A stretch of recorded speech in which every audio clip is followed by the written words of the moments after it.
Let's take the next position up the neck for this progression, E minor, C, and D. Here is your E minor form, it's the E minor chord with the G minor form. The pentatonic that's associated with that would be the third string root pentatonic. Then we need a C chord. That would be with the D form. Second string root pentatonic is assigned to that. Then I need the D chord. My E form is what I'm using. I have the fourth string root pentatonic for that. That covers that area. I'll play briefly over the track.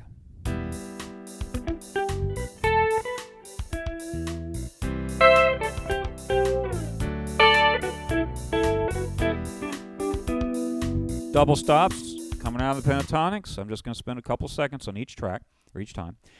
The next area up the neck, we've gone from the G minor form in our EDCAG series.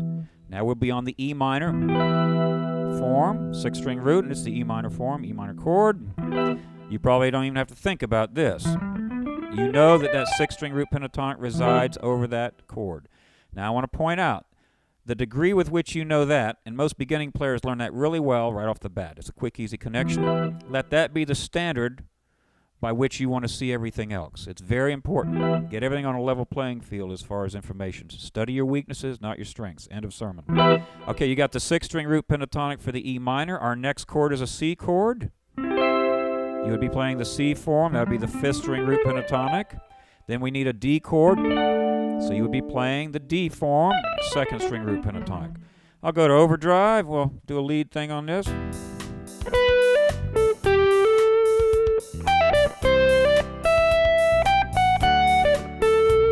See how it works? Real quick and easy, not a problem. Let's go to the next area. I'm going to jump down because it's getting kind of tight up here. After the sixth string root, E minor form, our next chord form for E minor would be the D minor form. That's a fourth string root. Likewise, we would have a fourth string root E minor pentatonic scale. Then I need a C chord. I go to the A form. That's the third string root pentatonic. Then I go to a D chord. That's the fifth string root pentatonic. Play over the track.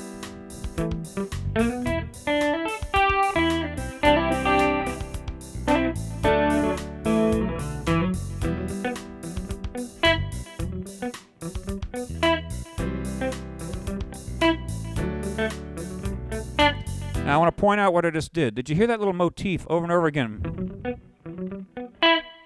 I'm playing the notes out of my key of G. I'm in a G major scale, scale form 7, so I have an E minor arpeggio right there. There's my E minor pentatonic scale.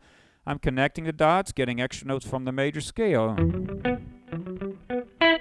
You see how it's coming right out of the arpeggio? I'm just adding the 9. Then I want to keep some continuity. I know that my next chord is a C chord. Well, here's my arpeggio.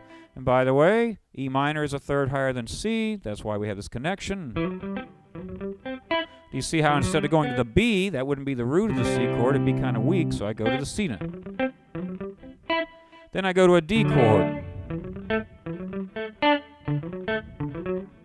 A lot of different lines you could play, but do you see I have that common thread? And that's very important when you're looking for a part in a tune, especially in rhythm guitar. You can't just play something different every measure. That covers that area. Let's go to our next area. For the E minor chord, we're using the C minor form. That gives us the second string root pentatonic. Our C chord would be with the G form. That's the sixth string root pentatonic. Then we have the D chord, which will be the third string root pentatonic. That was the A form. I know I'm going fast here, but time for you to catch up.